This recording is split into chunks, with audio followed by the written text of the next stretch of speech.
بسم اللہ الرحمن الرحیم نحمدہ ونصلی علی رسولہ الکریم۔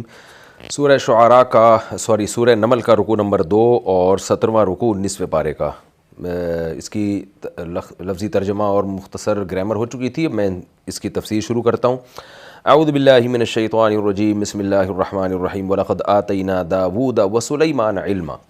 پچھلے رکوع میں اللہ تعالیٰ نے حضرت موسیٰ علیہ السلام کو وحی کیسے ملی اس کا تذکرہ کیا تھا، اور اب یہاں سے سلیمان اور داؤد علیہ السلام کا تذکرہ ہو رہا ہے۔ سلیمان علیہ السلام اور داؤد علیہ السلام بنی اسرائیل کے جلیل القدر پیغمبروں میں سے ہیں۔ ان کے ذریعے اللہ تعالیٰ نے بنی اسرائیل کی ایک بہت بڑی دنیا پہ حکومت قائم کی۔ تو اللہ بتا رہے ہیں بنی اسرائیل کو بھی اور ہمیں بھی کہ سلیمان اور داؤد جن کی حکومت تھی وہ تو اللہ کے بہت نیک بندے تھے۔ داؤد علیہ السلام پہلے ایک جنگی انہوں نے جالوت کو قتل کیا تھا، ایک کافر بہت بڑا کمانڈر تھا ان کا، بڑی بہادری سے داؤد علیہ السلام لڑے تھے۔ تو اس کے بدلے میں اللہ نے آپ کو نبوت بھی عطا کی اور حکمت بھی عطا کی، علم بھی عطا کیا، اور پھر داؤد علیہ السلام ہی بنی اسرائیل کے امیر بنے اور بنی اسرائیل کی حکومت داؤد علیہ السلام کے پاس آئی۔ وَلَقَدْ آتَيْنَا دَاوُودَ وَسُلَيْمَانَ عِلْمًا، البتہ تحقیق ہم نے داؤد اور سلیمان کو علم دیا۔ علم سے دین کا علم بھی ہے اور دنیا کا علم، قرآن سے پتہ چلتا ہے دونوں قسم کے علوم تھے۔ اور یہ بات خوب سمجھ لیں، جن پیغمبروں نے بھی دنیا پہ حکومت کی ہے نا، ان کے پاس دین اور دنیا دونوں علوم اللہ نے ان کو دیے ہیں۔ اس کی وجہ یہ ہے کہ صرف ایک علم سے حکومت چل نہیں سکتی۔ اب داؤد علیہ السلام کو معجزے کے طور پر لوہے کو پگھلایا گیا ان کے ہاتھ میں، اور بہت سارے معجزے دیے گئے۔ یہ سب اس لیے تھا کہ اللہ تعالیٰ نے دنیا کو ظاہری اسباب کے ساتھ جوڑا ہوا ہے۔ تو آج کیا ہوتا ہے کہ ہمارے ہاں جو سائنس اور ٹیکنالوجی میں آگے بڑھنے کی کوشش کرتے ہیں وہ دین کے علم سے بالکل دور ہو جاتے ہیں، تو پھر مادہ پرستی آتی ہے جو یورپ اور امریکہ میں چل رہی ہے۔ حکومت تو ہوتی ہے لیکن دیکھیں کیا حشر ہو گیا انسانیت کا۔ اور جو مذہبی لوگ ہیں وہ دنیاوی علوم کی طرف آتے ہی نہیں ہیں، بلکہ بعض تو خلاف ہیں اس کے۔ تو اس کا رزلٹ یہ نکلا ہے کہ اگر صرف مذہبی حکومت آئے اور ان کے پاس دنیا کی نالج نہ ہو تو وہ بھی سروائیو نہیں کر سکتے سوسائٹی میں۔ تو ہم قرآن سے جب مطالعہ کرتے ہیں دیکھتے ہیں تو جتنے بھی جیسے ذوالقرنین کی حکومت قائم ہوئی دنیا میں تو ان کے پاس تو دین کا علم بھی دنیا کا علم بھی تھا۔ ذوالقرنین نے کیسے بڑی دیوار بنا دی، سیسا پلائی ہوئی دیوار۔ تو یہ کیا یہ ممکن تھا کہ آپ کے پاس یہ علوم نہ ہوتے یا ایسے ماہرین آپ کے پاس موجود نہ ہوتے اور وہ یاجوج ماجوج سے بچنے کے لیے ایک سیسا پلائی ہوئی اور جو ہے سیسے کی اتنی بڑی دیوار بنا دیتے؟ کیا یہ پاسبل ہوتا؟ تو ظاہر ہے ان کے پاس ایسے لوگ تھے جنہوں نے یہ کام کیے، تبھی ذوالقرنین نے دنیا پہ حکومت کی۔ اور داؤد علیہ السلام بھی ان علوم میں ماہر تھے اور آپ کے پاس ایسے لوگ موجود تھے۔ تو مسلمانوں نے بھی جب دنیا میں خلافتیں کی ہیں تو سائنسدان بھی ہمارے ہوتے تھے، اور میڈیکل سائنس میں بھی ہم نے ترقی کی تھی۔ اور کون سا کہا جاتا ہے کہ 300-400 سال تک مسلم سائنٹسٹ کے علاوہ کوئی اور سائنٹسٹ دنیا میں تھا ہی نہیں، یعنی 300-400 سال دنیا میں ایسے گزرے کہ اس دور میں جتنے سائنسدان ہیں سب میں مسلمان سائنسدانوں کا نام ہی آتا ہے۔ تو وہ ہمارے عروج کا دور تھا۔ تو آج بھی اگر عروج چاہیے ہمیں، اگرچہ میں تفسیر میں ایسی چیزوں کو ہائی لائٹ نہیں کرتا، ٹو دا پوائنٹ تفسیر کرتا ہوں، لیکن کچھ چیزیں بہت زیادہ امپورٹنٹ ہوتی ہیں۔ تو آج بھی اگر ہم دنیا میں ترقی اور عروج چاہتے ہیں تو اگر ہم نے مذہب کو چھوڑ کے صرف مادی ترقی کو فوکس کیا، سائنس ٹیکنالوجی کو فوکس کیا، تو وہ حشر ہوگا جو یورپ کا ہوا ہے، انسان اور یعنی جو اخلاقی پستی کا شکار ہو جائیں گے۔ اور اگر صرف مذہب کو فوکس کیا، سائنس ٹیکنالوجی میں آگے نہیں بڑھے جو کہ مذہبی کا حصہ ہے حقیقت میں، لیکن ظاہری مذہب کو فالو کیا، تو پھر نتیجہ یہ نکلے گا کہ دنیا میں ہم حکومت کے پھر بھی اہل نہیں ہوں گے۔ جیسے کہ مذہبی حکومتیں جب یورپ میں قائم ہوئی ہیں تو سائنس اور ٹیکنالوجی سے آ رہی تھیں تو ان کا وہ بھی تباہ و برباد ہو گئیں۔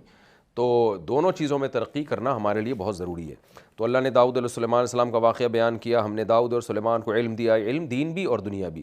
آگے دیکھیں جو جس علم کی بات ہو رہی ہے وہ تو اس میں تو دنیا کے علم کی یعنی ایک بات ہو رہی ہے، پرندوں کی بولیاں۔ یہ پرندوں کی بولیاں جو ہے یہ تو دنیا کا علم ہے نا، گو کہ یہ معجزے کے طور پر ہی کیوں نہ ہو۔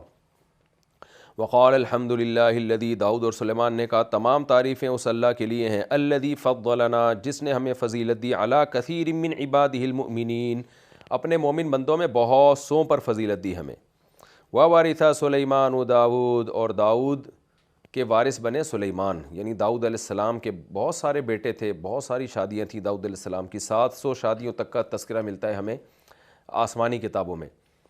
تو داؤد علیہ السلام کے بیٹے تھے سلیمان جو وارث بنے، یعنی ان کے جانشین بنے، تخت نشین ہوئے۔ یہاں وارث سے مالی وراثت مراد نہیں ہے، کیونکہ نبی صلی اللہ علیہ وسلم کی صحیح حدیث ہے کہ انبیاء کی وراثت تقسیم نہیں ہوتی، انبیاء پیسوں کے وارث نہیں بناتے، انبیاء کی وراثت جو ہے وہ بیت المال میں جاتی ہے۔ تو یہاں وراثت سے علم کی وراثت اور حکومت کی وراثت مراد ہے۔ وورث داؤد سلیمان وورث سلیمان داؤد وقال یا ایھا الناس، اور سلیمان علیہ السلام نے فرمایا اے لوگو علمنا منطق الطیر، دیکھو ہمیں پرندوں کی بولیاں سکھائی گئی ہیں۔ تو ہمیں کا مطلب یا تو داؤد علیہ السلام کو بھی سکھائی گئی تھی تو وہ بھی اس میں داخل ہیں، یا یہ کہ صرف اکیلے سلیمان علیہ السلام کو اللہ نے سکھائیں اور نسبت اللہ نے دونوں کی طرف کر دی، کیونکہ بیٹے کو جب کچھ معلوم ہوتا ہے تو باپ کے لیے بھی وہ فخر کی بات ہوتی ہے۔ لیکن قرآن کے ظاہر سے بہرحال یہی پتہ چل رہا ہے کہ داؤد علیہ السلام اور سلیمان دونوں کو پرندوں کی اللہ نے بولیاں سکھائی تھیں۔ اب یہاں پرندوں کی بولی کا کیا مطلب ہے؟ تو تمام مفسرین ایک ہی بات لکھتے ہیں کہ بولیوں سے ضروری نہیں ہے کہ جیسے ہم بات کر رہے ہیں تو پرندے بھی ایسے ہی بات کرتے ہوں، اور ظاہر ہے مشاہدہ ہے کہ نہیں کرتے ایسے بات۔ تو بولی کا مطلب ہے پرندوں کا اور جانوروں کے بھی آپس میں نا کوئی کانٹیکٹ ہوتے ہیں، کوئی سگنل ہوتے ہیں، کوئی ریز ہوتی ہیں جن سے وہ پیغام دے رہے ہوتے ہیں۔ تو یہ والے جو پیغام ہیں یہ اللہ نے داؤد اور سلیمان علیہ السلام کو سکھا دیے تھے۔ تو آج بھی سائنس ترقی کر رہی ہے اور بہت سارے ہمیں یعنی اس نتیجے پر سائنس پہنچی ہے کہ جانوروں کا بھی آپس میں ایک لنک ہوتا ہے اور وہ کسی نہ کسی طریقے سے اپنا پیغام پہنچا رہے ہوتے ہیں، اور اس کی پوری حقیقت ہو سکتا ہے سائنسدان اب تک نہ جان چکے ہوں۔ عین ممکن ہے مزید ان رازوں سے پردہ اٹھے، اور یہ بھی ممکن ہے اٹھے ہی نہیں۔ ہر چیز تو اللہ نے نہیں کہا کہ میں انسانوں کو سکھا دوں گا، لیکن بہرحال یہ ایک حقیقت ہے کہ پرندوں کا جانوروں کا بھی آپس میں کوئی کمیونیکیشن کا ایک سسٹم ہے۔ تو اللہ تعالیٰ نے داؤد اور سلیمان علیہ السلام کو وہ سسٹم سکھا دیا اور ان کو وہ علم اللہ نے دے دیا۔ وَأُوتِينَا مِن كُلِّ شَيْءٍ، اور دیکھو ہمیں ہر چیز دی گئی ہے۔ ہر چیز کا مطلب یہ نہیں کہ آپ کو اللہ نے مختار کل مشکل کشا بنا دیا، ہر چیز کا مطلب حکومت چلانے کے لیے جو بھی ضروری لوازمات ہوتے ہیں وہ تمام کے تمام اللہ نے داؤد اور سلیمان علیہ السلام کو دے دیے تھے۔ ہم جب کہتے ہیں نا اس گھر میں کسی چیز کی کمی نہیں ہے، ہمارے گھر میں کسی چیز کی کمی نہیں ہے، تو یہ مطلب نہیں ہوتا کہ اب قارون کے خزانے یہاں رکھے ہوئے ہیں، پوری کائنات اس گھر میں آ گئی ہے۔ مطلب یہ ہوتا ہے کہ ایک اسٹینڈرڈ لائف گزارنے کے لیے جو گھر میں ضروری سامان چاہیے ہوتا ہے، ایک اچھی لائف گزارنے کے لیے یا ایک لگژری لائف گزارنے کے لیے گھر میں جو بھی ضروری سامان چاہیے ہوتا ہے وہ سب کچھ ہے۔ تو جب بادشاہ کہتا ہے کہ میرے ملک میں سب کچھ ہے، تو ایک اسٹیبل گورنمنٹ کو جو کچھ چاہیے اور ایک ترقی یافتہ قوم کو جو اسباب اور وسائل چاہیے وہ تمام اسباب اور وسائل اللہ نے سلیمان علیہ السلام اور داؤد علیہ السلام کو دیے تھے، یہ مطلب ہے۔ آگے اللہ فرماتے ہیں، یہ میں اس لیے تشریح کی ہے میں نے کہ بعض جو ہمارے دور کے مشرک لوگ ہیں وہ کہتے ہیں جب سلیمان کو اللہ نے سب کچھ دیا تھا تو نبی کو بھی تو سب کچھ دیا، پھر تو آپ مختار کل ہو گئے۔ تو یہ غلط تشریح آیت کی۔ ان ھذا لہو الفضل المبین، بے شک یہ بہت بڑا واضح فضل ہے۔ تو داؤد اور سلیمان علیہ السلام سلیمان علیہ السلام کیا فرما رہے ہیں؟ اللہ نے ہمیں سب کچھ نعمتیں دی ہیں اور ہمیں پرندوں کی بولیاں سکھا دیں، یہ اللہ کا بہت بڑا فضل ہے۔ تو یہ دیکھیں یہ دنیاوی نعمت ہے جس کو بہت بڑا فضل قرار دے رہے ہیں۔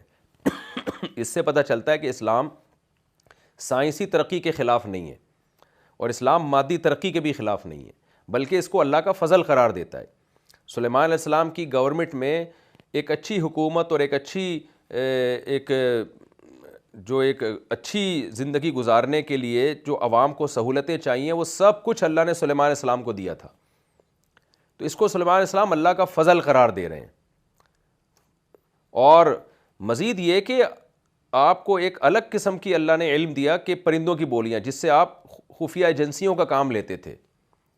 تو یہ بھی ایک الگ فضل کے طور پر سلیمان علیہ السلام بیان کر رہے ہیں، حالانکہ یہ بھی تو دنیاوی ایک مادی علم ہے نا۔ تو اس سے پتہ چلتا ہے بھائی اسلام نہ ترقی سے آپ کو روکتا ہے بلکہ اس کو اللہ کا فضل قرار دیتا ہے۔ اگر آپ کی ایجنسیاں بہت مضبوط ہیں اور آپ کی اسٹیٹ بہت مضبوط ہے اور آپ ایک اچھی لائف گزار رہے ہیں تو یہ ان ھذا لہو الفضل المبین۔ ہاں یہ چیزیں اگر آپ کو اللہ سے غافل کر دیتی ہیں تو پھر یہ اللہ کا فضل نہیں ہے بلکہ پھر یہ اللہ کی طرف سے آزمائش ہے۔ وَحُشِرَ لِسُلَیْمَانَ جُنُودُهُ مِنَ الْجِنِّ وَالْإِنسِ وَالطَّیْرِ، اللہ کہتے ہیں سلیمان علیہ السلام کے لیے جمع کیا گیا ان کا لشکر، اس میں جنات بھی تھے، انسان بھی اور پرندے بھی۔ لشکر کہیں ملک فتح کرنے جا رہا تھا یا ٹریولنگ کر رہا تھا، اس کا قرآن میں تذکرہ نہیں ہے، لیکن یہ اللہ نے بتایا کہ بہت بڑا لشکر سلیمان علیہ السلام کا، اتنا بڑا فہم یوزعون کہ ان کو روکا جاتا تھا۔ جب کوئی بہت بڑا کراؤڈ ہوتا ہے نا تو ایسے نہیں چل رہا ہوتا بلکہ بار بار اس کو روکا جاتا ہے تاکہ پچھلے لوگ اگلوں سے مل سکیں۔ 4-6 لوگ کہیں جا رہے ہوتے ہیں تو وہ اس کو روکا نہیں جاتا، اگلا جب تھوڑا آگے نکلتا ہے وہ خود ہی رک جاتا ہے کہ پیچھے والا میرے ساتھ آ جائے۔ لیکن یہ اتنا بڑا کراؤڈ تھا، اتنا بڑا مجمع تھا، اتنا بڑا لشکر تھا کہ اگلوں کو پچھلوں کا پتہ ہی نہیں ہوتا تھا کہ پچھلے آ بھی رہے ہیں کہ نہیں آ رہے ہیں. تو اس لیے قرآن کہتا ہے کہ جب ان کے لشکر چلتے تھے نا، جس میں پرندے بھی ہوتے تھے، جنات بھی اور انسان بھی، تو وہ چلتے چلتے ان کو روکا جاتا تھا اور پھر پچھلا مجمع اگلے مجمع سے جا کے ملتا، پھر آگے چلتے. اس طرح سے ان کا لشکر چلتا تھا. حتیٰ اذا اتوا علی واد النمل، یہاں تک کہ یہ جو لشکر ہے جب چیونٹیوں کے کسی وادی کے قریب سے گزرا، چیونٹیوں کے کسی میدان جہاں چیونٹیاں تھیں وہاں سے گزرا. قالت نملتن، ایک چیونٹی نے کہا، یا ایھا النمل، اے چیونٹیو، ادخلوا مساکنکم، اپنے بلوں میں داخل ہو جاؤ. لا یحطمنکم سلیمان وجنودہ، ایسا نہ ہو کہ سلیمان اور ان کا لشکر تمہیں روند ڈالے. کمال کی بات دیکھیں، اتنی سی چیونٹی ایک پیغام دے رہی ہے. اس سے بھی پتہ چلتا ہے کہ بھئی ہم تو سمجھتے ہیں کہ بس ایسے ہی چیونٹیاں گھوم رہی ہیں، پتہ نہیں کیا کیا اللہ کی قدرت کے کمالات ان جانوروں کے اندر ہوں. ہو سکتا ہے کوئی قرآن کی اس آیت پہ اعتراض کرے کہ بھئی اب تک تو ہمیں چیونٹیوں کی ایسی کوئی ریسرچ نہیں ہے کہ چیونٹیوں کی کوئی امیر ہو اور وہ باقاعدہ پیغام دے رہی ہو کہ پیچھے لشکر آ رہا ہے، کیونکہ بیسیوں دفعہ لشکر آئے ہیں اور رونتے ہوئے چلے گئے ہیں. تو وہی بات ہے کہ دیکھیں سائنس پر آپ جو مطلع ہو رہے ہیں نا، تو سائنس کوئی حرف آخر نہیں ہے کہ اس نے کہا ہو کہ ہم ساری چیزیں ہم نے معلوم کر لی ہیں. یہ تو راز سائنس جو ہے یہ کائنات کے پوشیدہ رازوں سے پردہ اٹھاتی رہے گی، اور عین ممکن ہے آگے جا کے یہ تحقیق ہو جائے کہ چیونٹیوں میں بھی کوئی امیر ہوتی ہے، وہ باقاعدہ میسج بھیجتی ہے. آپ کہہ سکتے ہیں ہم جب جا رہے ہوتے ہیں تو کچھ بھی نہیں ہوتا، چیونٹیاں تو وہیں چل رہی ہوتی ہیں، تو بھائی ہو سکتا ہے چیونٹی وہاں بھی میسج دیتی ہو لیکن اس کے پاس ٹائم ہی نہ ملتا ہو، لوگ رونتے ہوئے چلے جاتے ہیں اس کو. تو یہ بہت کچھ ہے جو ہم، یعنی یہ دعویٰ وہ شخص کر سکتا ہے قرآن پہ اعتراض کا جو کہے کہ سائنس یعنی انتہا تک پہنچ چکی ہے اور سب کچھ سائنسدانوں کو پتہ چل گیا. تو جب تک یہ دعویٰ نہیں کیا جا سکتا تو قرآن پر اعتراض بھی نہیں کیا جا سکتا. لیکن قرآن سے اتنا بہرحال ہمیں پتہ چلتا ہے کہ چیونٹی کا ایک پیچیدہ نظام ہے، اور چیونٹی نے جب اتنا بڑا لشکر دیکھا تو پیغام دیا کہ ادخلوا مساکنکم، اپنے بلوں میں داخل ہو جاؤ، سلیمان اور اس کا لشکر تمہیں روند ڈالے گا. حضرت سلیمان علیہ السلام کو چیونٹی کا یہ پیغام پتہ چل گیا تو سلیمان علیہ السلام، قرآن کہتا ہے فتبسم، اچھا وہم لا یشعرون، ان کو شعور بھی نہیں ہوگا، پتہ بھی نہیں چلے گا. یہ شعور بھی نہیں ہوگا، یہ چیونٹی کی ذہانت ہے. ایک واقعہ بیان کیا گیا ہے کتابوں میں، اس واقعے کی سند کی مجھے تحقیق نہیں ہے، اگر غلط واقعہ بھی ہے تو بھی کوئی، یعنی ہم نہیں کہتے کہ آپ اس واقعے کو سچا جانیں. بعض واقعات فرضی ہوتے ہیں لیکن اس سے جو سبق مل رہا ہوتا ہے نا، وہ سبق ٹھیک مل رہا ہوتا ہے. تو کہتے ہیں کہ سلیمان علیہ السلام نے چیونٹی سے کہا کہ تو نے میرے بارے میں یہ کیسے کہہ دیا کہ میں اللہ کا پیغمبر ہوں اور میں تمہارے لشکر کو رونتا ہوا چلا جاؤں گا. قرآن تو یہ بھی کہتا ہے نا وہ لشکر کو بار بار روکا جا رہا تھا، تو میں کیسے تجھے رون دوں گا. تو چیونٹی نے کہا کہ اے سلیمان، آپ نے میری پوری بات پہ غور نہیں کیا. میں نے کہا تھا وہم لا یشعرون، ان کو تو پتہ بھی نہیں چلے گا. آگے سے کوئی بڑے بڑے جانور گزر رہے ہوتے جن کے روندے جانے کا خطرہ ہوتا تو رکتے نا آپ. چیونٹیوں کا پتہ کس کو چلتا ہے؟ تو اس لیے میں نے کہا تھا وہم لا یشعرون، ان کو پتہ ہی نہیں چلے گا اور وہ روند کے چلے جائیں گے. چیونٹیوں کا کس کو پتہ چلتا ہے؟ تو چیونٹیوں نے، جو چیونٹی تھی اس نے چیونٹیوں کو جو پیغام دیا وہ یہ پیغام دیا کہ یہ اللہ کے پیغمبر ہیں، یہ ہر ایک کا خیال کرتے ہیں، مگر چیونٹی اتنی چھوٹی سی چیز ہے کہ اس کے بارے میں کوئی تحقیق نہیں کرتا کہ رک کے دیکھے یہاں سے کوئی چیونٹی تو نہیں گزر رہی ہے. تو وہ تو لاشعوری طور پر ہی رونتے ہوئے چلے جائیں گے چیونٹیوں کو.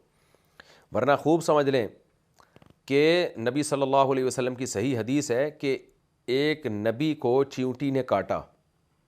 وہاں چیونٹیوں کا، ایک نبی کہیں آرام کے لیے لیٹے تو ایک چیونٹی نے آپ کو کاٹ لیا. تو وہاں بہت ساری چیونٹیاں تھیں، پورے ایک جیسے قطار بنا کے چلتی ہیں. تو ان نبی نے کیا کیا، ساری چیونٹیوں کو مار دیا. تو اللہ تعالیٰ نے اس پیغمبر پر وحی نازل کی، ان پیغمبر پر، کہ کاٹا آپ کو ایک چیونٹی نے تھا، آپ نے اس ساری چیونٹیوں کو کیوں مار دیا. تو اس سے پتہ چلتا ہے کہ بلا وجہ کسی جانور کو مارنا بھی اسلام میں جائز نہیں ہے، چاہے وہ چیونٹی ہی کیوں نہ ہو. میرا اس پر کئی سال پہلے ایک بیان ہوا تھا کہ جو مذہب ایک چیونٹی کو بلا وجہ مارنے کی اجازت نہیں دے رہا، کیا وہ انسانوں کے قتل کی اجازت دے گا؟ کیا وہ دہشت گرد ہو سکتا ہے؟ دہشت گردی سکھا سکتا ہے؟ تو اسلام کو جن لوگوں نے سمجھا ہے وہ سمجھتے ہیں کہ اسلام ایک رحم کا مذہب ہے. ہاں اگر کوئی ہمیں یہ سمجھے کہ ہم چیونٹی بھی نہیں مارتے لہذا آپ ہمیں مارنا شروع کر دیں، ہمیں کاٹ کے کھانا شروع کر دیں، اور پھر آپ یہ مسلمانوں سے توقع رکھیں کہ وہ ان کے مذہب میں چونکہ چیونٹی مارنا بھی حرام ہے لہذا ان کے مذہب میں جہاد بھی حرام ہے، تو یہ پھر غلط فہمی ہے. اسلام میں جہاد کا جو تصور ہے وہ تصور الگ ہے، وہ دہشت گردی کا اس سے کوئی تعلق نہیں ہے. دنیا کی ہر قوم لڑتی ہے تو مسلمان کیوں نہیں لڑے گا بھائی اپنے دفاع کے لیے اور اپنے دین کو دنیا میں غالب کرنے کے لیے؟ تو وہ الگ تصور ہے.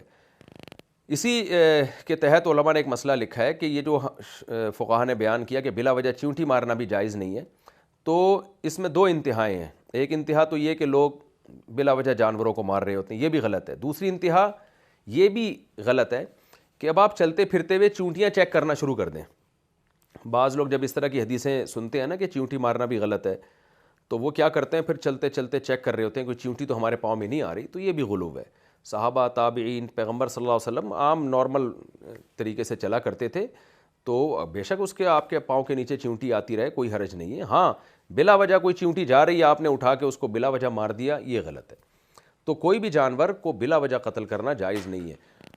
البتہ اگر کوئی جانور آپ کو تکلیف دے رہا ہے، جیسے گھروں میں کیڑے مکوڑے ہوتے ہیں تو اس میں جو فنائل وغیرہ کے پوچے لگا کے یا اسپرے کر کے مارا جاتا ہے، وہ جائز ہے. وجہ اس کی ہے کہ گھروں میں لال بیگ، چھپکلیاں، کیڑے مکوڑے، چیونٹیاں یہ تکلیف کا ذریعہ بنتے ہیں، گھروں میں اچھے بھی نہیں لگتا ان کا وجود، تو اس کو آپ مار سکتے ہیں، اس میں کوئی حرج نہیں ہے. تو وَهُمْ لَا يَشْعُرُونَ کہ سلیمان کو پتہ بھی نہیں چلے گا اور وہ لشکر ہمیں رونتے ہوئے چلے جائے گا. تو قرآن کہتا ہے فَتَبَسَّمَ ضَاحِكًا مِّن قَوْلِهَا، سلیمان علیہ السلام مسکرا کے ہنس پڑے چیونٹی کے اس بات سے. یعنی ان کو ہنسی آ گئی کہ دیکھو اس بیچاری کو پدی سی چیونٹی ہے، اس کو کیسی فکر ہے اپنے لشکر کو بچانے کی. یعنی ہمارا بھی ایک لشکر ہے تو اس کا بھی تو ایک لشکر ہے نا. تو کیسی، جب کوئی چھوٹا سا کوئی بڑی بات کرتا ہے نا، تو جیسے چھوٹے بچے نہیں بڑی باتیں کر رہے ہوتے، ہمیں کیسی ہنسی آ جاتی ہے. تو سلیمان علیہ السلام کو بھی چیونٹی کی یہ بات سن کے ہنسی آئی، اور پھر اللہ کا شکر ادا کرنے لگے کہ اللہ تو نے میرے اوپر کتنا کمال کیا کہ اتنی سی مخلوق ہے، اتنی چھوٹی سی، اور اپنے لشکر کو بچانے کی فکر کر رہی ہے، اور تو نے مجھے یہ بات سکھا دی ہے. مجھے سمجھ میں آ گیا کیا کہہ رہی ہے یہ، وہ کوئی بھی پیغام دے رہی ہوگی تو مجھے پتہ چل گیا. تو ایسے موقع پہ سلیمان علیہ السلام نے اللہ کا شکر ادا کیا. یہی پیغمبروں کی عادت ہوتی ہے، جب بھی کوئی بڑی نعمت دیکھتے ہیں تو اللہ کی طرف توجہ کرتے ہیں، اللہ یہ تو تیرا سب دیا ہوا ہے. تو سلیمان علیہ السلام نے اللہ کی طرف توجہ کی اور اللہ سے دعا مانگی، اے اللہ ربی اوزعنی، اے اللہ تو مجھے توفیق دے، ان اشکر نعمتک التی انعمت علیہ، کہ جو نعمت تو نے مجھ پر کی ہے میں اس کا شکر ادا کروں. کیسا معرفانہ کلام ہے، آپ دیکھیں. یعنی سلیمان علیہ السلام کو اس کی فکر لگ گئی ہے کہ اللہ نے مجھ پر اتنا بڑا احسان کیا کہ اتنی سی چیونٹی کی بات مجھے سمجھا دی، تو کہیں اللہ کی نعمت کی ناقدری نہ کر لوں کہیں. تو اس لیے اللہ سے دعا مانگ رہے ہیں کہ اللہ جیسا تو نے مجھ پر یہ احسان کیا نا کہ چونٹی کی بات سکھا دی، اس سے بڑا احسان مجھے اس کی ضرورت زیادہ ہے، وہ یہ کہ مجھے شکر کی بھی توفیق دے دے، تو شکر کی بھی توفیق دے دے. ایسا نہ ہو میں تجھے بھول جاؤں ان نعمتوں میں پڑھ کے. اور شکر کا مطلب صرف زبان سے نہیں، عملی طور پر مجھے شکر گزار بنا دے، برائیوں سے بچنے کی اور نیکیاں کرنے کی توفیق عطا فرما دے. آج ہم جو شکر ادا کرتے ہیں وہ صرف زبان سے کر رہے ہوتے ہیں، پریکٹیکلی اللہ کا شکر ادا نہیں کرتے، گناہوں میں مست ہوتے ہیں، عبادات اور واجبات پورے نہیں کر رہے ہوتے. تو اس لیے سلیمان علیہ السلام کو یہ فکر ہوئی کہ بھئی مجھ پر اللہ کی نعمتیں زیادہ ہیں تو مجھ سے سوال بھی زیادہ ہوگا. تو اس لیے اللہ سے کہہ رہے ہیں کہ اللہ تو ہی توفیق دے دے مجھے نیک اعمال کی، مجھے بھی اور میرے والدین پر بھی احسان کر، تو جو تو نے احسان کیا اس کی توفیق دے دے. وہ کیا دعا مانگی؟ اوزعنی، اے اللہ تو مجھے توفیق دے، ان اشکر نعمتک التی انعمت علیہ، کہ میں تیرا شکر کروں اس نعمت پر جو تو نے مجھ پر کی ہے، نہ شکرانہ بن جاؤں کہیں میں، وعلی والدیہ، اور جو تو نے میرے والدین پر نعمت کی ہے، کیونکہ اولاد کو نوازنا یہ اصل میں والدین ہی کو نوازنا ہے. تو یہاں حضرت سلیمان نے اپنے والد داؤد علیہ السلام کو بھی یاد رکھا اور اپنی والدہ کو بھی یاد رکھا، کیونکہ اس میں بھی والدین کی بڑی فضیلت ہے کہ اولاد جو کچھ ہے اپنے والدین کی وجہ سے ہے. اور تو بتا رہے ہیں کہ اللہ تیرا میرے والدین پر بھی بہت بڑا احسان ہے. وَأَنْ أَعْمَلَ صَالِحًا، اور اللہ تو مجھے توفیق دے کہ میں نیک عمل کروں، کیونکہ اصل شکر گزار وہ ہوتا ہے جو اپنے عمل سے بتاتا ہے کہ میں شکر گزار ہوں. تو مجھے نیک عمل کی توفیق دے، ترضاہ، ایسا نیک عمل کہ تو اس سے خوش ہو جائے. وَأَدْخِلْنِي بِرَحْمَتِكَ فِي عِبَادِكَ الصَّالِحِينَ، اور اے اللہ تو اپنی رحمت سے مجھے اپنے نیک بندوں میں شامل کر لے. یہ بھی پیغمبروں کی تواضع ہوتی ہے. میں بتاتا ہوں ایسی آیتوں کے موقع پہ آج بہت سے اسکالرز آتے ہیں، کہتے ہیں بس ہم ہی نیک ہیں دنیا میں، ہم ہی صحیح ہیں، باقی سب غلط ہیں. پیغمبروں کی سیرت سے کیا پتہ چلتا ہے؟ اللہ بہت سارے دنیا میں نیک لوگ ہیں، اچھے لوگ ہیں، تو ہمیں بھی انہی میں شامل کر لے. یہ بہت بڑی تواضع کی بات ہے. تو ظاہر ہے پیغمبر سے زیادہ نیک تو دنیا میں کوئی ہو نہیں سکتا. اس لیے علماء نے یہاں یہ آیت کی تفسیر کی ہے کہ یہاں نیک سے مراد ہے پیغمبر، کہ اللہ تیرے جو جلیل القدر پیغمبر دنیا میں گزرے ہیں جو نیک تھے، تو مجھے بھی ان کا ایک ادنا سا فرد بنا لے، مجھے بھی انہی کی فہرست میں شامل کر لے. تو تیری توفیق سے ہوگا یہ. تو ہمیں بھی یہ دعا مانگنی چاہیے، جب بھی کوئی نعمت ملے نا، اس آیت سے پتہ چلتا ہے فوراً یہ دعا مانگے، اللہ تو نے یہ نعمت تو دے دی، اگر مجھے شکر کی توفیق نہ ملی نا تو پھر یہ نعمت نہیں ہے، تو مجھے شکر کی توفیق دے، اور شکر کا مطلب مجھے نیک اعمال کی توفیق دے، شریعت کو پورا کرنے کی توفیق دے تو مجھے۔ وَأَنْ أَعْمَلَ بِرَحْمَتِكَ فِي، اور یہ بھی دعا مانگا کرے اللہ تو مجھے نیک لوگوں میں شامل کر لے، اہل اللہ میں شامل کر لے، تیرے بہت سارے دنیا میں نیک لوگ ہیں تو مجھے بھی انہی میں شامل کر لے، تو اس سے نیک لوگوں سے محبت پیدا ہوگی، اہل اللہ سے، بزرگان دین سے محبت پیدا ہوگی، جو کہ شریعت میں مطلوب ہے۔ آگے فرمایا وَتَفَقَّدَ الطَّيْرَ، سلیمان علیہ السلام نے اپنے لشکر میں پھر دیکھا تو ایک پرندے کو، ایک مخصوص نوعیت کا پرندہ تھا، اس کو گم پایا، فقال ما لی لا اری الہدہد، کہنے لگے مجھے کیا ہو گیا کہ میں ہدہد کو نہیں دیکھتا، بہت چھوٹا سا پرندہ ہوتا ہے ہدہد، ام کان من الغائبین، کہیں ایسا تو نہیں ہے کہ وہ غائبین میں، وہ ایبسینٹ ہو، وہ موجود ہی نہ ہو، لأعذبنہ عذابا شدیدا، میں ضرور اس کو سخت ترین عذاب دوں گا، او لأذبحنہ، یا میں اس کو ذبح کر ڈالوں گا، او لیاتینی بسلطان مبین، یا واضح دلیل لے کر آئے اپنی غیر حاضری کی۔ سلیمان علیہ السلام نے دھمکی دی نا، اس دھمکی کی کیا حیثیت تھی بھائی، اتنا سا حدود ہے اور اس کو اتنی سخت دھمکی دے رہے ہیں کہ غیر حاضر ہوا تو میں ذبح کر دوں گا، قتل کر دوں گا۔ تو دیکھیں قرآن کے نا ایک ایک لفظ میں حکمت ہے۔ سلیمان علیہ السلام ایک حکومت کے کمانڈر ہیں، ایک فوج کے کمانڈر ہیں، حکومت کے بادشاہ ہونے کے ساتھ ساتھ فوج کے کمانڈر ہیں۔ تو قرآن اس طرف اشارہ کر رہا ہے کہ ملک جو فتح ہوتے ہیں، یہ حکومتیں جو چلتی ہیں، وہ زبردست مینجمنٹ کسی کنٹری میں ہوگی تو چلے گی۔ اب ہدہد کا کام ہے ایک خفیہ ایجنسی کا، تو سلیمان علیہ السلام کو اس کی غیر حاضری کسی قیمت پہ گوارا نہیں ہے۔ یہ بالکل ایسے ہی ہے جیسے میدان جنگ میں کوئی فوج نے جو ہے نا کسی میجر کے یا کیپٹن کے ذمے لگایا ہو کہ آپ کو یہ مارکہ دیا جا رہا ہے اور آپ وہاں جائیں، اور پتہ چلا کہ جی وہ اپنی نانی کے انتقال میں گیا ہوا ہے وہ میجر صاحب، تو آپ سوچیں وہ کمانڈر کا کیا حل ہوگا؟ کو معاف کر دیں گے؟ کیونکہ قوم کی تقدیریں بدل جاتی ہیں اس طرح کی چھوٹی چھوٹی مسٹیک سے، جو چھوٹی ہوتی دیکھنے میں لگتے ہیں کہ حقیقت میں بہت بڑی مسٹیکس ہوتی ہیں۔ تو دنیا میں کہیں بھی جو ڈیفنس کا سسٹم ہے نا، اس میں کہیں بھی کمپرومائز کا کوئی راستہ نہیں ہوتا، وہاں سخت سزائیں ہی ہوتی ہیں۔ تو سلیمان علیہ السلام باوجود اس کے کہ پیغمبر تھے اور انتہائی خوش اخلاق، ظاہر ہے پیغمبروں جیسے اخلاق کسی کے نہیں ہوتے، لیکن یہاں سلیمان علیہ السلام کو اپنی فوج میں ہدہد جیسے چھوٹے سے پرندے جس کے ذمے بہت ہی امپورٹنٹ کام تھے، اس کی غیر حاضری برداشت نہیں ہو رہی ہے۔ تو یہ سکھایا جا رہا ہے، بتایا جا رہا ہے کہ بعض دفعہ جو ہے ایسا شدید اور سخت نظام بنانا پڑتا ہے کہ اس کے بغیر آپ سروائیو نہیں کر سکتے اور آپ کے لیے فتوحات کا دروازہ بند ہو جائے گا۔ تو یہ بھی ایک پہلو ہے جو قرآن سامنے لانا چاہتا ہے کہ پیغمبروں کی زندگی میں جہاں اخلاق ملیں گے وہاں اس طرح کی سزائیں بھی ملیں گی آپ کو، تاکہ بیلنس رہے اس امت میں۔ آج بعض لوگ اخلاق کی طرف جاتے ہیں تو اتنے میٹھے بن جاتے ہیں کہ لوگ ان کو کھانا شروع کر دیتے ہیں، کڑوے بنتے ہیں اور بد اخلاق بنتے ہیں تو ایسے بن جاتے ہیں کہ لوگ نفرت کرنا شروع کر دیتے ہیں۔ تو ہر چیز میں بیلنس ہونا ضروری ہے۔ اس لیے سلیمان علیہ السلام کو شدید غصہ آیا اور کہا کہ یہ میری پرمیشن کے بغیر یہ اس مجمع سے اور اس کراؤڈ سے یا اس فوج سے، اس لشکر سے گیا کیسے، غیر حاضری کیسے ہوئی؟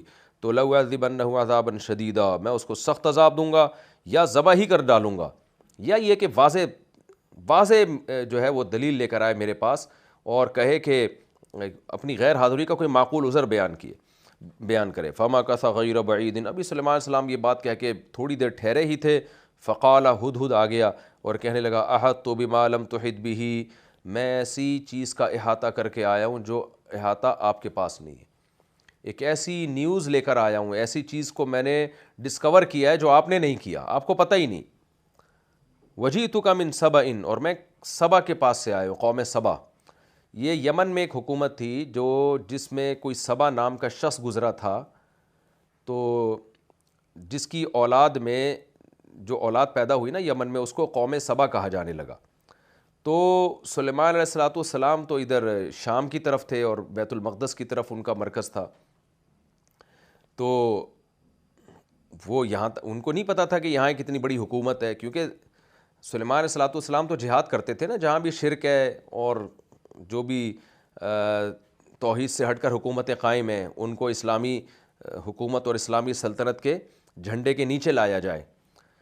تو جہاں بھی سلیمان علیہ السلام کو پتہ چلتا تھا لشکر کشی کرتے تھے اور وہ علاقہ فتح کرتے تھے اور وہاں اسلامی حکومت قائم کرتے تھے۔ تو سلیمان علیہ السلام کے علم میں نہیں تھا کہ یمن میں کوئی اتنی اسٹیبل گورنمنٹ قائم ہے اور اتنی بڑی حکومت ہے اور وہ شرک والی حکومت ہے. ان کے وہم و گمان میں بھی نہیں تھا. ان کا خیال تھا بھائی میں تو اتنے اللہ نے مجھے جنات اور اسباب اور وسائل دیے ہیں, یہ ہو نہیں سکتا کہ زمین کے کسی خطے پر اتنی بڑی حکومت قائم ہو اور مجھ سے مخفی رہے. لیکن ہدہد نے آ کے سلیمان علیہ السلام کو بتایا, بڑی لمبی ٹریولنگ کی ہوگی, گھوم پھر رہا ہوگا, آ کے بتایا کہ میں نے ایک ایسی خبر لے کر آیا ہوں, تو اس خبر کی وجہ سے مجھے تاخیر ہو گئی ہے. یعنی کہیں اس کو ہوائیں آئی ہوں گی ہدہد کو, یا کسی پرندوں کے سگنل ملے ہوں گے, یا کچھ بھی ہوا ہوگا, اس کی حقیقت تو اللہ ہی جانتا ہے. تو میں اس چکر میں تحقیق کے لیے گیا ہوا تھا کہ یہ بہت بڑی خبر ہے, اس کو نظر انداز نہیں کرنا چاہیے. تو میں یمن گیا باقاعدہ, وہاں جا کے میں نے ریسرچ کی, دیکھا کہ واقعی ایسی گورنمنٹ قائم ہے, اس لیے میں وہاں سے واپس آ کے مجھے لیٹ ہو گیا. یہ تو یہ میں سچ کہہ رہا ہوں. وجیتک من سبأ, میں قوم سبا کے پاس سے آیا ہوں, بنبأ یقین, ایک یقینی خبر کے ساتھ. کیونکہ بعض دفعہ انسان غیر حاضری کسی وجہ سے ہوتی ہے اور وہ پھر جھوٹ بول رہا ہوتا ہے تاکہ سلیمان علیہ السلام کی سزا سے بچ سکوں. تو اس نے کہا کہ میں یقینی خبر لے کر آیا ہوں. انی وجدت امرأۃ, میں نے ایک عورت کو پایا ہے وہاں پہ, تملکہم, جو ان پہ حکومت کرتی ہے, وأوتیت من کل شیء, اور اس کو ہر قسم کی نعمتیں دی گئی ہیں. یعنی جیسے آپ کی ایک اسٹیبل گورنمنٹ ہے نا, اور آپ کو حکومت چلانے کے لیے جو ضروری لوازمات چاہیے سب آپ کے پاس ہیں, تو ملکہ سبا کے پاس بھی بڑی زبردست طاقتور حکومت ہے. نہیں صرف حکومت بھی نہیں ہے بلکہ پاورفل گورنمنٹ ہے. وَلَهَا عَرْشٌ عَظِيمٌ, اور اس کا ایک بہت بڑا تخت ہے. پہلے زمانے میں بادشاہوں کے تخت سے بھی حکومت کا اندازہ ہوتا تھا. تخت میں کتنے ہیرے جواہرات ہیں, کتنا گولڈ ہے, اس سے بھی پتہ چلتا تھا کہ یہ ایک ریاست کمزور ہے یا ایک پاورفل ریاست ہے. وجدتها وقومها يسجدون للشمس, میں نے ملکہ سبا کو اور اس کی قوم کو دیکھا. ملکہ سبا کا نام آسمانی کتابوں میں بلقیس لکھا ہوا ہے, اور حدیث میں آتا ہے جو اسرائیلی روایات ہیں, لا تصدقوه ولا تکذبوه, نہ ان کو غلط قرار دو نہ ان کو صحیح قرار دو. اور دوسری روایت میں یہ بھی آتا ہے کہ حدثوا عن بنی اسرائیلی روایات کو بیان کرنے میں کوئی حرج نہیں ہے. امکان کے درجے میں تو ہو سکتا ہے نا, تو اس لیے جو علماء نے اکثر لکھا ہے کہ ملکہ سبا کا نام بلقیس تھا, تو امکان کے درجے میں یہ ہو سکتا ہے نام. تو اس کو جھٹلانے کی جب تک ہمارے پاس کوئی دلیل نہ ہو تو ہمارے لیے یہ غلط ہے کہ ہم اس کو غلط قرار دیں. جب تک کوئی دلیل نہیں ہے تو ٹھیک ہے, جو ایک تاریخی کتابوں میں, آسمانی کتابوں میں ایک چیز چلی آ رہی ہے, اس کے انکار کی بھی تو کوئی دلیل نہیں ہے نا, تو اسی کو نقل کرنے میں کوئی حرج نہیں ہے. اس لیے مفسرین اس کو بلقیسی کے نام سے تعبیر کرتے ہیں, تو ہم بھی اس کو بلقیسی کے نام سے تعبیر کریں گے. تو ملکہ سبا جو بلقیس تھی, اس نے کہا ہدہد نے کہ میں نے اس کو دیکھا کہ وہ اللہ کو چھوڑ کر سورج کو سجدہ کرتے ہیں, اور شیطان نے ان کے لیے ان برے اعمال کو مزین کر دیا ہے. ہدہد بھی سلیمان علیہ السلام کے صحبت میں رہ کے دیکھیں کتنا سمجھدار ہو گیا تھا, کیسے توحید پرست ہو گیا تھا. فصدہم عن السبیل, شیطان نے ان کو سیدھے راستے سے روک دیا ہے. فہم لا یہتدون, اب یہ سیدھا راستہ نہیں پاتے. اتنی بڑی حکومت اور اتنے عقل مند لوگ اور سجدہ سورج کو کر رہے ہیں. اللہ یسجدوا للہ الذی یخرج الخبأ فی السماوات والارض. ہدہد کہنے لگا کیا ہو گیا ان کو کہ اس خدا کو سجدہ نہیں کرتے, اس اللہ کو سجدہ نہیں کرتے جو آسمانوں اور زمین میں پوشیدہ چیزوں کو نکالتا ہے. پوشیدہ چیزیں کیا ہیں؟ گھٹلی کے اندر درخت چھپا ہوا ہے, اللہ اس درخت کو نکال کے باہر کر دیتا ہے. اور دن میں رات چھپی ہوئی ہے, رات میں دن چھپا ہوا ہے. بہت ساری چیزیں ایسی ہیں کہ اسی طرح یہ بارش چھپی ہوئی چیز ہے, کیسے اللہ تعالیٰ بارش کو ظاہر کر دیتا ہے. یعنی کائنات میں جو تغیرات ہو رہے ہیں نا, کچھ دیر پہلے دیکھیں تو آپ کو لگے گا کچھ بھی نہیں ہوگا, لیکن اچانک کچھ ہو جاتا ہے. تو یہ ہے یخرج الخبأ فی السماوات والارض وَيَعْلَمُ مَا تُخْفُونَ وَمَا تُعْلِنُونَ, اور جو کچھ تم جانتے ہو, چھپاتے اور اعلان کرتے ہو, سب کچھ کو جانتا ہے. اللہ لا الہ الا هو رب العرش العظیم, اللہ وہ ذات ہے جس کے سوا کوئی عبادت کے لائق نہیں, اور وہ عرش عظیم کا مالک ہے. تو یہ ہدہد نے عذر پیش کیا کہ میں اتنی بڑی گورنمنٹ کی ایک جو ہے نا رپورٹس لے کر آیا ہوں آپ کے پاس, اس سلسلے میں مجھے تاخیر ہو گئی تھی, اس وجہ سے مجھے تاخیر ہو گئی تھی. یہ ہمارا رکوع الحمدللہ کمپلیٹ ہو گیا, اور اس رکوع میں ہمیں بہت سارے اسباق ملتے ہیں. ایک تو میں نے پہلے نمبر پہ جو بتایا کہ اسباب اور وسائل کا ہونا, ایک معاشی ترقی کا ہونا, یہ اللہ کا بہت بڑا فضل ہے. دوسری بات یہ کہ دنیاوی علوم, دین کے علم کے ساتھ ساتھ دنیاوی علوم کا ہونا بھی اللہ کا بہت بڑا فضل ہے. نمبر 3, دنیا میں کوئی بھی جب اسٹیبل گورنمنٹ ہوگی تو اس کے لیے اسباب اور وسائل کا ہونا ضروری ہے. جیسے داؤد اور سلیمان علیہ السلام کی حکومتیں تھیں تو صرف یہی نہیں تھا کہ وہ پیغمبر ہیں, بلکہ اسباب اور وسائل بھی تھے ان کے پاس. نمبر 4, کہ سلیمان علیہ الصلوۃ والسلام کو جب پتہ چلا کہ اللہ نے مجھ پہ یہ نعمت کی ہے، پرندوں کی بولیاں اور چیونٹیوں کی بولیاں سکھائی ہیں، تو فوراً اللہ سے دعا مانگنے لگے کہ اللہ تو شکر کی توفیق بھی دے. تو ہمیں بھی یہی کرنا چاہیے. اور شکر میں نمبر 6 یہ کہ شکر میں سب سے پہلے کیا ہے کہ اللہ تو ہمیں نیک عمل کی توفیق دے. اور 7ویں نمبر پہ یہ کہ اپنے ساتھ اپنے والدین کو بھی دعاؤں میں یاد رکھنا چاہیے. 8ویں نمبر پہ ہمیں یہ پتہ چلا کہ بھئی ہمیں یہ دعائیں مانگنی چاہیے کہ اے اللہ ہمیں نیک لوگوں میں شامل کر لے. یہ نہیں کہنا چاہیے کہ اللہ میں ہی نیک ہوں دنیا میں، ان لوگوں کو میرے جیسا بنا دے، میں ہی نیک ہوں، سب میرے جیسے بن جائیں، مجھے ہی آتا ہے، باقی تو سب بے وقوف ہیں. یہ جو آج کل کے تکبر کا ایک طریقہ چل پڑا ہے نا، تواضع سے ہٹ کے، یہ اللہ کو پسند نہیں ہے. تو 8ویں نمبر پہ یہ بات کہ بڑے بڑے پیغمبروں نے یہ دعا مانگی، اللہ مجھے بھی ہمیں بھی اپنے نیک بندوں میں شامل کر لے. تو ہمیں بھی یہ کہنا چاہیے اللہ جو تیرے ولی ہیں، تیرے بھی نیک بزرگ لوگ ہیں دنیا میں اور ہر دور میں ہر وقت رہیں گے یہ، تو ہمیں بھی انہی جیسا بنا دے تو، تاکہ پھر ان کی صحبت میں بیٹھیں، ان جیسا بننے کی کوشش بھی کریں. اور 9ویں نمبر پہ ہمیں یہ بات پتہ چلی کہ بھئی جب بھی کوئی حکومت اسٹیبل ہوتی ہے تو اس میں ایجنسیوں کا ایک باقاعدہ مضبوط نظام ہونا چاہیے، اور اس پہ بڑی زبردست گرفت بھی ہونی چاہیے. جیسے سلیمان علیہ السلام کا ایک پورا سیٹ اپ تھا جو رپورٹیں لا کے پیش کرتا تھا ان کو، اور اس پہ سلیمان علیہ السلام کی گرفت بھی تھی.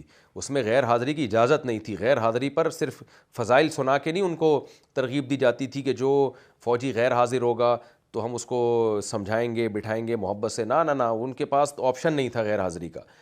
اگر کوئی غیر حاضر ہوا تو سخت سزا یا قتل. تو یہ بھی ایک پہلو ہے ایک مضبوط ریاست کا، ایک مضبوط حکومت چلانے کا، جو قرآن نے اس طرف بھی اشارہ کیا ہے. یہ 9 پوائنٹ ہے. اور جو ہے 10ویں بات یہ کہ پیغمبر عالم الغیب نہیں ہوتے. دیکھیں حضرت سلیمان علیہ السلام کے پاس کتنے اسباب، کتنے وسائل، کتنے معجزے، لیکن اتنی بڑی حکومت قریب ہی میں قائم ہے. تو لیکن سلیمان علیہ السلام کو نہیں پتہ چلا، اور ہدہد آ کے خبر دے رہا ہے. تو اس سے یہ بھی پتہ چلتا ہے کہ انبیاء کرام عالم الغیب نہیں ہوتے. اور ایک 11ویں بات یہ بھی پتہ چل جاتی ہے کہ بعض دفعہ کسی کو ایسی بات کا علم ہو سکتا ہے جو اس سے زیادہ نالج والے آدمی کو نہ ہو. اب نالج میں، علم میں سلیمان علیہ السلام کا مقابلہ کوئی بھی نہیں کر سکتا تھا، لیکن ان کو وہ بات پتہ نہیں چلی جو ہدہد کو پتہ چل گئی. آج جب ہمارے پاس نالج ہوتی ہے نا تو ہم سمجھتے ہیں کہ سب کچھ مجھے پتہ ہے، باقی کسی کو کچھ بھی پتہ نہیں ہے. ہو سکتا ہے بھائی کمتر علم والے کو وہ بات پتہ ہو جو زیادہ علم والے کو نہیں پتہ. تو یہ بھی ایک پوائنٹ کی بات ہے جو نوٹ کرنے کی ہے. یہ رکوع الحمدللہ ہمارا اور ایک اہم بات یہ بھی کہ ہدہد سلیمان علیہ السلام کی صحبت میں رہ کے کیسا توحید پرست ہو گیا تھا کہ اس کو اشکال ہو رہا ہے کہ اتنی عقل مند عورت اور اتنی بڑی حکومت سورج کو سجدہ کر رہی ہے. اور آج ہمارے ہاں جو بڑے بڑے عقل مند ہیں وہ گائے کی پوجا کر رہے ہوتے ہیں، پڑھے لکھے لوگ، اور بتوں کی پتھروں کے سامنے جھک رہے ہوتے ہیں. تو اس سے صحبت کی ویلیو پتہ چلتی ہے. ہدہد جانور ہو کے رہا ایک توحید پرست کی صحبت میں، تو اس کو ملکہ سبا پہ اعتراض ہو رہا ہے. اور ایک پڑھا لکھا آدمی اگر بت پرستوں میں رہے گا تو وہ شرک کرنا شروع کر دے گا. تو اس سے پتہ چلتا ہے کہ بھئی ماحول، انوائرمنٹ کا انسان پہ بڑا اثر پڑتا ہے. تو اس لیے اچھے ماحول کو اختیار کرنا چاہیے اور برے ماحول سے ہمیں دور رہنا چاہیے. اب ہم آگے چلتے ہیں. میں اب سورہ نمل کا اچھا رکوع تو ہمارا کمپلیٹ ہوا ہی نہیں ہے، میں نے پوری تقریر کر دی، رکوع تو ابھی باقی ہے. چلے میں اس کو کمپلیٹ کر دیتا ہوں. یہاں سردہ ہے تو میں سمجھا رکوع کمپلیٹ ہو گیا، تو اس کو رکوع ہم کمپلیٹ کر دیتے ہیں. اچھی بات ہے، وقت بھی ہمارا بھی باقی ہے. سلیمان علیہ السلام نے فرمایا قال سننظر اصدقت ام کنت من الکاذبین. سننظر، ہم ابھی دیکھیں گے کہ کیا تو نے سچ کہا ہے، ام کنت من الکاذبین، یا تو جھوٹوں میں سے ہے. اذهب بکتابی ھذا، میرا خیال ہے اس کا تو میں نے ترجمہ بھی نہیں کیا، خیر تفسیر کے دوران ہی ترجمہ کر دیتا ہوں. اذهب بکتابی ھذا، جا تو میری اس کتاب کو لے کر، کتاب سے مراد مکتوب، خط، میرے خط کو لے کر جا، یہ خط ہے. فَأَلْقِهْ إِلَيْهِمْ، فَأَلْقِي اصل میں تھا فَأَلْقِهِ، القِهِ یعنی القی کا معنی ڈال دے، القی عصا کا ہے نا، موسیٰ علیہ السلام کو اللہ نے فرمایا تھا، تو القِهِ میں ہی کو پھر ساکن کر دیا، القِهْ إِلَيْهِمْ، اس خط کو ڈال دے. القِهِ یعنی یہ والا خط ڈال دے، الیہم ان کی طرف، ملکہ سبا اور اس کے درباریوں کی طرف. ثم تول عنہم، پھر اس کے بعد پیٹ پھیر ان سے. فانظر، پھر دیکھ، ماذا یرجعون، کیا چیز ہے جو وہ لوٹاتے ہیں، یعنی رپلائی کیا کرتے ہیں، جواب کیا دیتے ہیں وہ. قالت یا ایھا الملأ، ملکہ سبا نے کہا اے درباریو.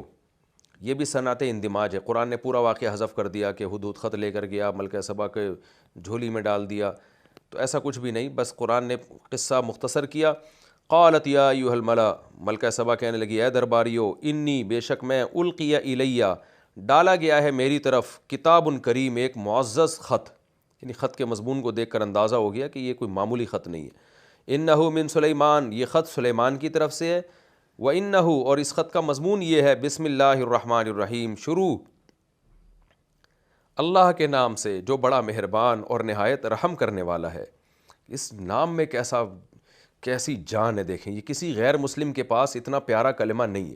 ہم جب کوئی کسی چیز کی ابتدا کرتے ہیں نا تو بسم اللہ الرحمن الرحیم، کہ ہل گئی ہوگی ملکہ سبا یہ کلام سنتے ہی۔ تو شروع اللہ کے نام سے جو بڑا مہربان اور نہایت رحم کرنے والا ہے۔ اللہ تعالو علیہ، اللہ اصل میں تھا ان لا، کہ بات یہ ہے کہ لا تعلو علیہ، کہ مجھ پر سرکشی مت کرو، واتونی، اور آ جاؤ میرے پاس، مسلمین، فرما بردار بن کے۔ بس یہ خط کا مضمون تھا۔ تو میں نے شاید پچھلے ایپیسوڈ میں یہ ترجمہ بھی چھوڑ دیا تھا، خیر ترجمہ بھی ہو گیا۔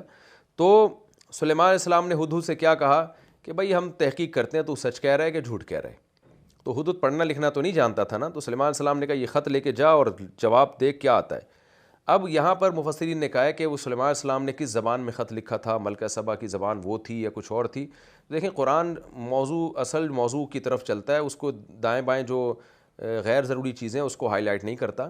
تو جس زبان میں بھی سلیمان علیہ السلام نے خط لکھا ہو، جب وہ خط گیا ہوگا ملکہ سبا کے پاس، تو ہو سکتا ہے ملکہ سبا نے اپنی زبان میں اس کا ترجمہ کروایا ہو، یا یہ بھی ممکن ہے دونوں کی زبان ایک ہی ہو۔ کہا جاتا ہے یمن کی زبان اس وقت عربی تھی، واللہ عالم، اور کیونکہ یمن میں اصل تو عربی جو ہے نا وہ یمن ہی کی زبان ہے، اصل جو قدیم عربی ہے، اور سلیمان علیہ السلام کی زبان وہی تھی جو یہودیوں کی سریانی زبان مشہور ہے۔ تو لیکن قرآن تو جو ٹو دا پوائنٹ بات ہے وہ کر رہا ہے نا، تو ترجمہ کرایا ہوگا، کیا کیا ہوگا، بسم اللہ کا ترجمہ لکھا ہوگا، واللہ عالم۔ لیکن بہرحال ملکہ سبا سمجھ گئی کہ یہ عام خطوط کی طرح کا کوئی خط نہیں ہے، اس کا مضمون بتا رہا ہے کہ یہ کوئی بہت بڑے آدمی نے یہ خط لکھا ہے۔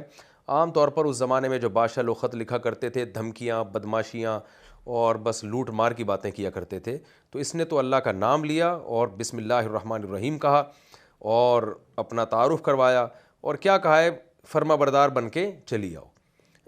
تو اللہ کے نام میں ہی اسلام کی تبلیغ کر دی ہے کہ میں ایک اللہ کا ماننے والا ہوں، ایک خدا کا ماننے والا ہوں۔ تو یہ پورے خط میں جو اصل مفہوم تھا وہ ادا ہو گیا کہ میں کیا چاہتا ہوں۔ تو یہ جو ہے ہمارا رکوع الحمدللہ کمپلیٹ ہو گیا، یہ رکوع الحمدللہ ہمارا کمپلیٹ ہو گیا۔ اب انشاءاللہ میں اگلی ایپیسوڈ میں سورہ نمل کا رکوع نمبر 3 اور 19ویں پارے کا رکوع نمبر 18، یعنی قالت یا ایھا الملأ افتونی فی امری، یہاں سے انشاءاللہ میں تفسیر شروع کروں گا۔ اللہ تعالی ہمیں سمجھنے کی اور عمل کی توفیق عطا فرمائے۔ وما علینا الا البلاغ۔